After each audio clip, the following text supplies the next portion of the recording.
It's been a bitter slugfest between the Tatas and Cyrus Mistry. The former Tata Sons chairman has been removed from 3 Tata companies, including TCS.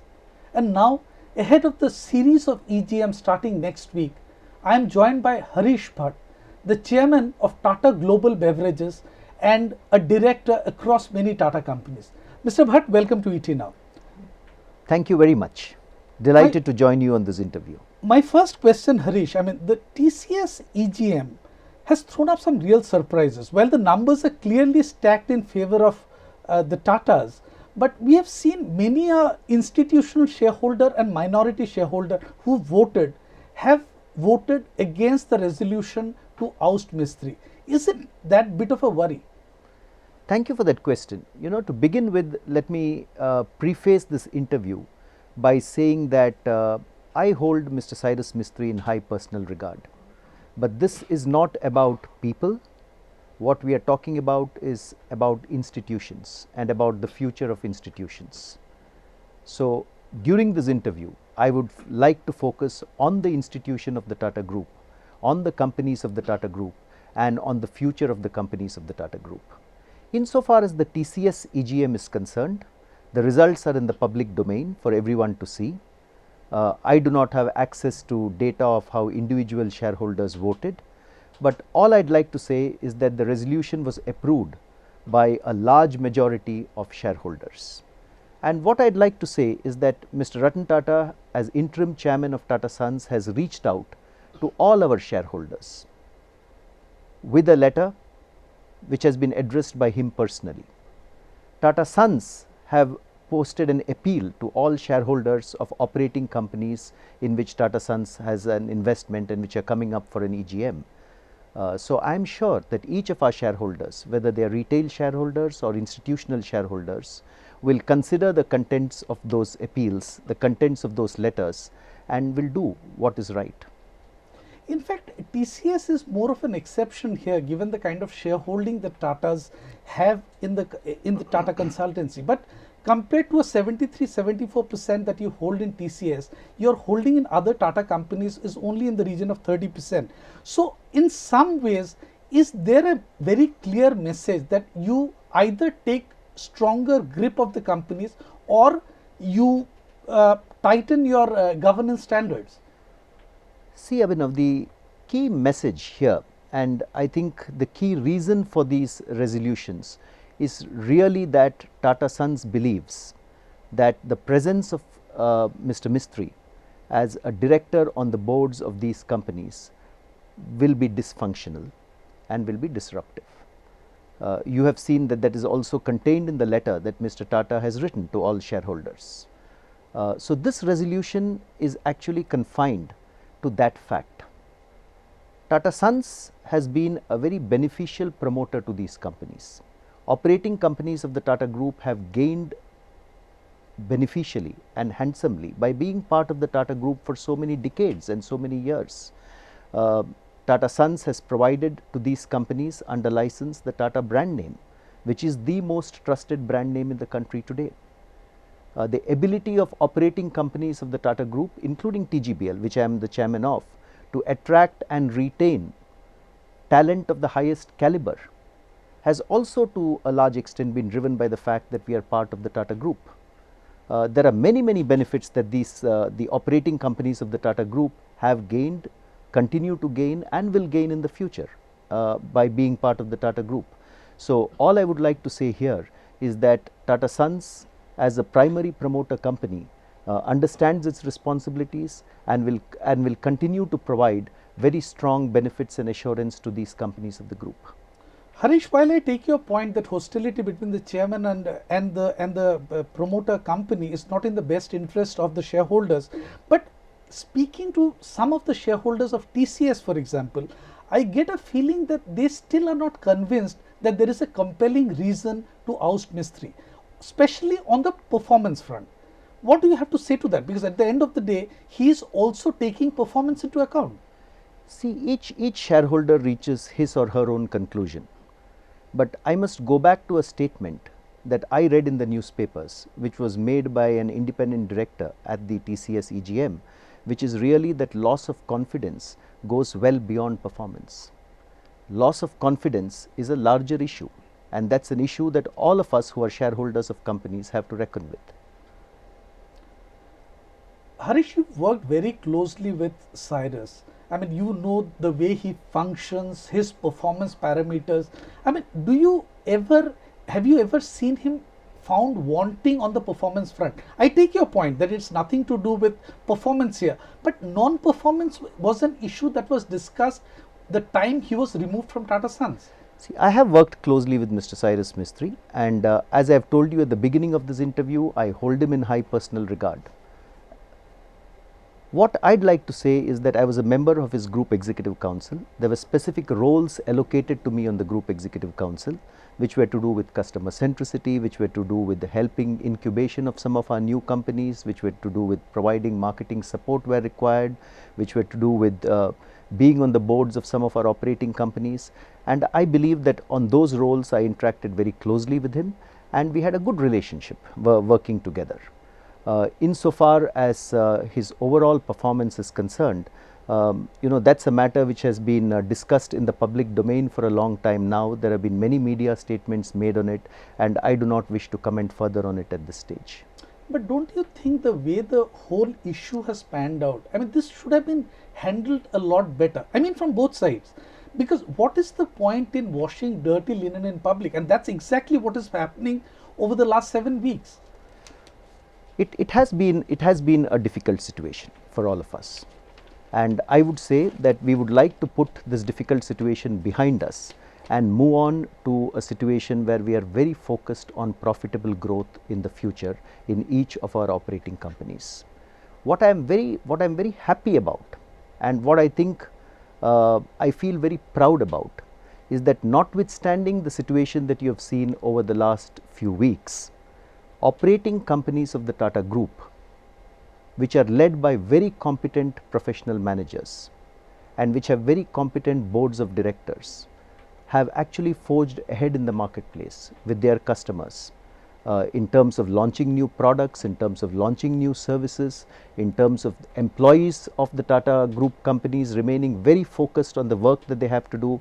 And I would like to take this opportunity to pay tribute to the managements of our operating companies, to the employees of our operating companies, all our team members, indeed to the boards of our operating companies, for having maintained that very sharp focus on business as usual, on ensuring that consumers get the best quality of products and services that we provide to them at all times. If you ask me, is this a situation we would like to put behind us and move on? Of course, no doubt about that. Harish, coming to the series of EGM starting next week, I mean, just trying to understand, for example, when it comes to Tata Motors, we have already seen Tatas making their intent clear. They've increased, Tata Sons has increased stake in Tata Motors by 1.78%. I mean, pumping in almost 2,500 crore. Is this something that you think will get played out in other Tata companies as well, given the kind of modest shareholding the Tatas have? I cannot comment on that. That's a decision for Tata Sons to take. I cannot comment on that in this interview. And when it comes to the operating companies, we know that Tatas want Mr. Mistry removed from each of the operating companies. But why is there no urgency to remove him from Tata Sons? Because at the end of the day, is it also because that given that he is a large stakeholder there, the minority shareholder protection will become a thing which will play in his favor? Listen, that's a decision for the board of Tata Sons to take. I am not in a position to comment on that, and I don't think I should comment on it either. Well, coming to the Tata Trust, because I mean, at the end of the day, many of the problems that have started, some would say, was also because of the fact that this is for the first time during Cyrus Mistry's tenure, did we have a Tata Sons chairman who was not heading the trust? I mean, do you think this in a way led to some of the problems? The Tata Trusts have a very rich heritage of contributing to the community and contributing to the nation. They have been in the midst of this very long voyage, very fulfilling voyage for several decades now, and the Tata Trusts continue to remain focused on that voyage. In the Tata Group, you have the Tata Trusts, who have very clearly this philanthropic focus. And then you have Tata Sons, which as a pioneering company has helped set up many operating companies over the past several decades. And then you have the operating companies themselves, which are very focused on performance. So I think in terms of strategic focus, the focus of the trust, the focus of Tata Sons and the focus of the operating companies is very clear and distinct from each other. I was reading an interview with Mr. Krishna Kumar where he says that Tata Trusts have invested something like $41 billion in the listed Tata companies. I mean, all I'm trying to understand is it a dangerous mix of charity in business? Because somewhere are the lines drawn properly? Because I don't know, some were questioning the very premise of that. I think, as I told you a little earlier, I think Tata Trusts have a very rich and positive legacy, a very fulfilling voyage that they have delivered to the nation and the community at large. I think we should step back a little bit and look at the wonderful work which the Tata Trusts have been doing across this country for the last several decades. That is really the bigger picture. And that, I think, has benefited the nation and benefited the community immensely. Absolutely. I completely take your point about the contribution that the Tata Trusts have had on the community per se. But one question that keeps coming up is because of the nature of the shareholding. So what happens is many of the price sensitive information gets flown to trustees, gets flown to Tata Sons, which may not be in the as per the SEBI insider trading norms. I mean, this is a question that has been raised by Cyrus Mistry in the past, and more so yesterday we interviewed one of the independent directors of Tata Power, Nazir Mirza, and he's exactly pointed to this fact when it comes to the Welspun deal. Looking back, my point is whether things should be structured a little differently, whether it is time for the trusts and the whole ownership to change. See, Abhinav, I don't want to comment on individual deals or individual operating companies, particularly operating companies where I am not on the boards of. Okay, I would not be privy to the discussions which happen on those boards, and even if I am on those boards, I respect the confidentiality of the boardroom. I would not like to comment on what happens inside a boardroom. Having said that, let me assure you that the Tata Group, Tata Sons, have always been committed to the highest standards of corporate governance in everything that we do. That is indeed one of the reasons that investors put their trust in us. That is indeed one of the reasons that consumers put their trust in us. And all I want to tell you is that Tata Sons has been and will continue to be committed to those highest standards of corporate governance. That means everything to us, because the Tata brand is a brand that is respected for the trust that it kind of evokes in people, and that trust is based on the excellent quality of the products and services we provide, but equally that trust is based on the highest standards of corporate governance. Having said that, I would not like to go beyond that and comment on specific individual matters which concern specific operating companies. It won't be right on my part to do that. One issue that has cropped up is the role of independent directors, and that's something which this entire slugfest has actually brought to the fore.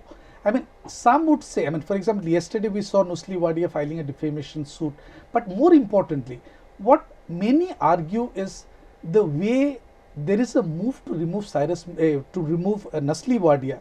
It's also a way to silence many of the independent directors. What do you have to say to that? I have the greatest respect for independent directors on the boards of all our operating companies, independent directors on the boards of Tata Sons. I can talk about the boards that I have been part of, and I can say that independent directors on our boards have brought a great amount of wisdom, a great amount of clarity, a great amount of insight, and a great amount of intellectual rigor to the discussions that we have had on these boards. So the only thing that I would like to say is, insofar as independent directors on all the operating companies of the Tata Group are concerned, I have the greatest respect for the competence, for the wisdom, for the experience that they bring onto our boards. Harish, shifting focus to the group's vision as far as operating companies are concerned, over the last several years, the group has been too heavily reliant on two companies, TCS and Jaguar Land Rover. Going forward, will the focus change? Because we have not seen other companies, although they are great brands, contributing meaningfully to the financials of the group? Let me, I first and foremost, I completely agree with you. TCS and JLR have been very, very successful companies.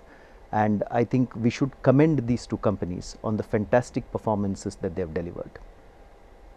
Equally much, while they are very large contributors to the group, I would just like to point out that there are many, many other Tata brands and Tata companies which are market leaders in their respective operational spheres.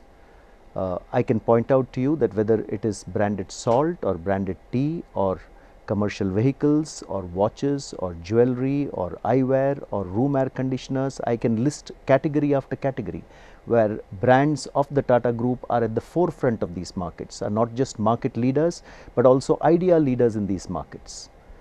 And that forging ahead is going to continue very, very strongly. I also want to point out to you that at each of these operating companies, there are decisions which are made on allocation of capital.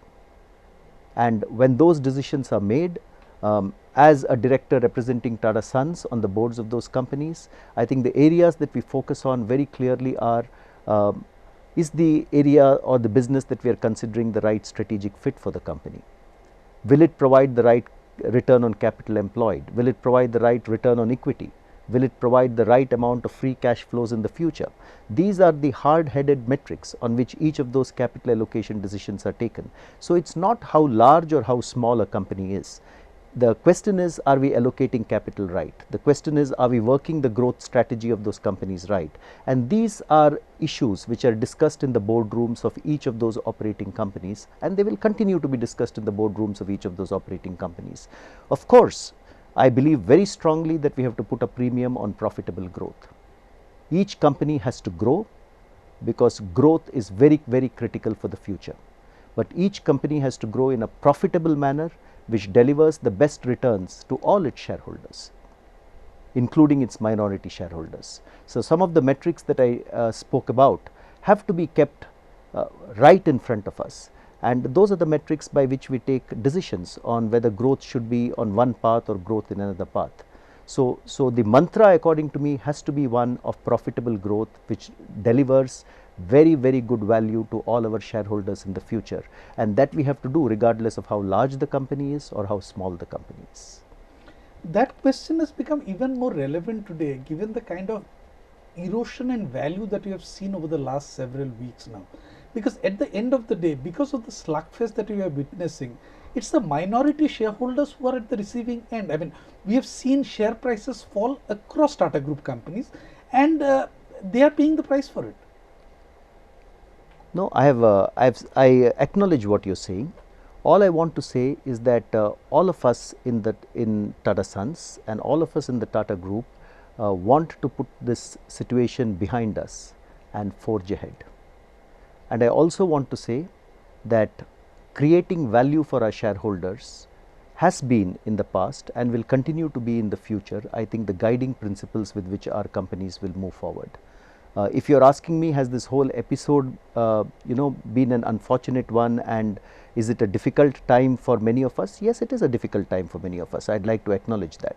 But having said that, each of us will do what we believe is right for the institution.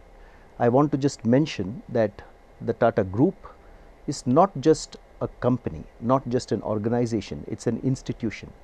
It's an institution which traces back to a rich history of 149 years.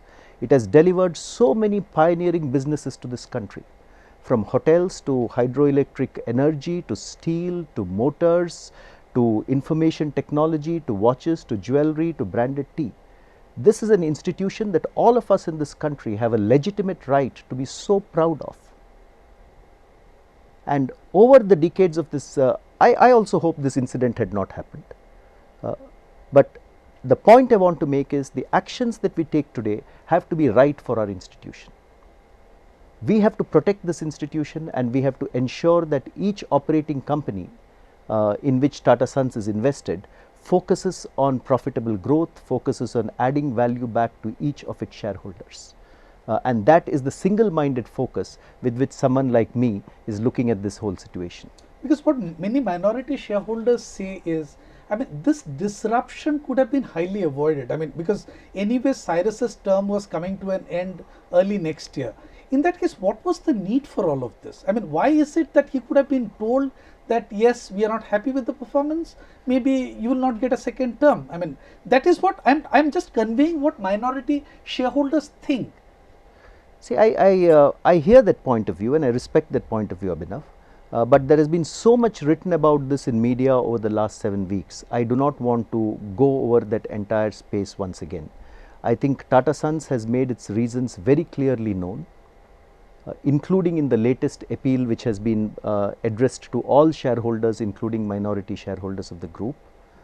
And I would say our focus very clearly is on looking forward and ensuring that our operating companies clearly add value to all our shareholders, including our minority shareholders, ensuring that we take the right capital allocation decisions, ensuring that we protect the right standards of corporate governance, and ensuring that the Tata Group, just like it has done over the last 14 decades, forges ahead, making every shareholder and indeed everyone proud that this is a brand and this is an organization which maintains the highest standards and in which you can repose the fullest trust.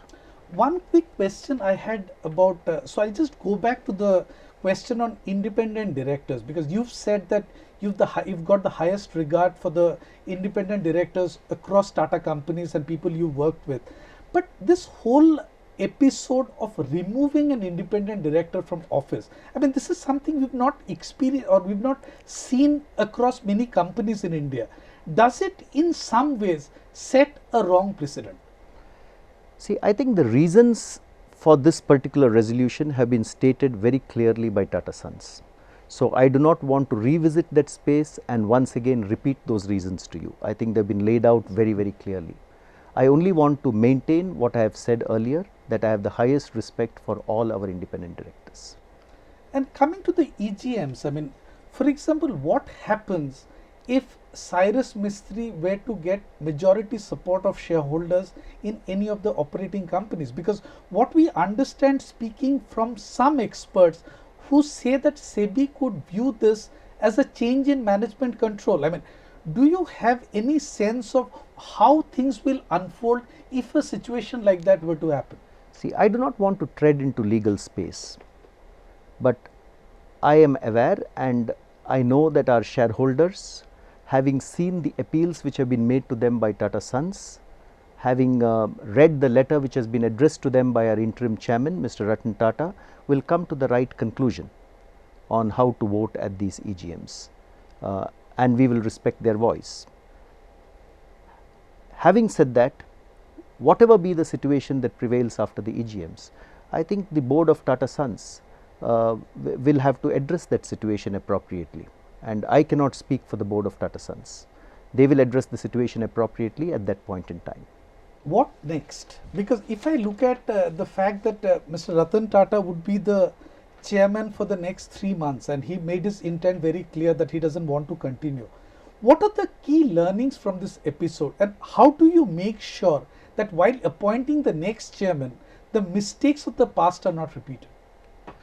As Mr. Ratan Tata has said, there is a selection committee which is already in place, which has been charged with looking at the selection of the next chairman.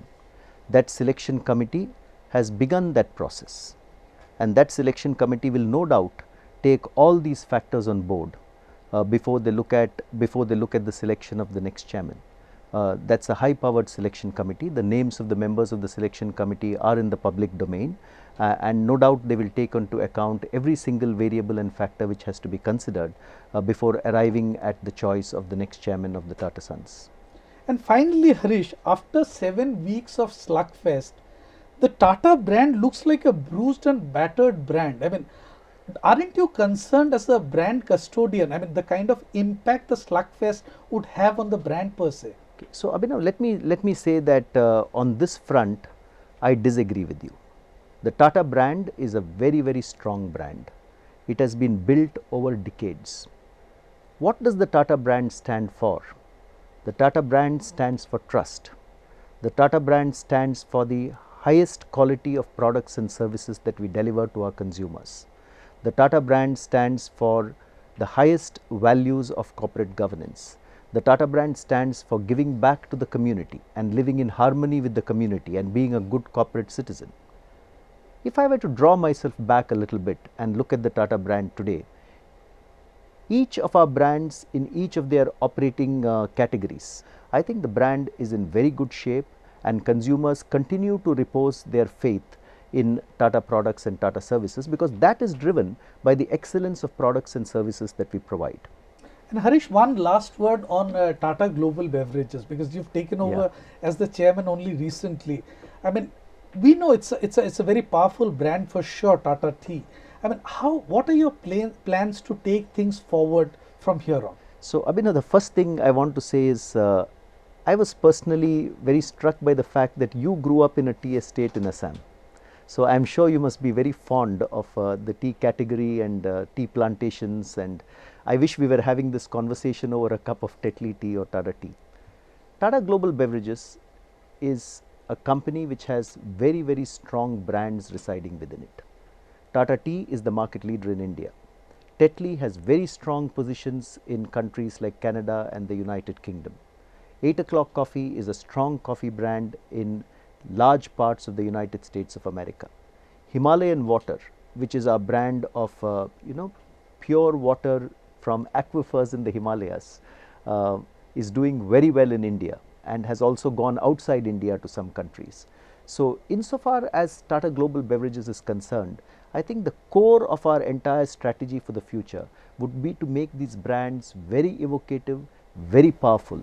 Each of these brands of tea or coffee or water should create moments of magic for our consumers. Every time you pick up a cup of Tetley tea, or every time you pick up a cup of 8 o'clock coffee, or every time you pick up a cup of Tata tea, it should be a moment of magic in your life, which transports you back to those tea plantations where you spent your childhood, or which transports every consumer back into a world of his or her own. Creating those millions of moments of magic is what Tata Global Beverages is all about, and as chairman of the board, I will support the management in ensuring that they have all the resources, all the wherewithal, and all the magic wands to make that happen. On that positive note, thank you very much, Harish, Thank for you. speaking to ET Now. Thank you very much. Thank you so much. Thanks.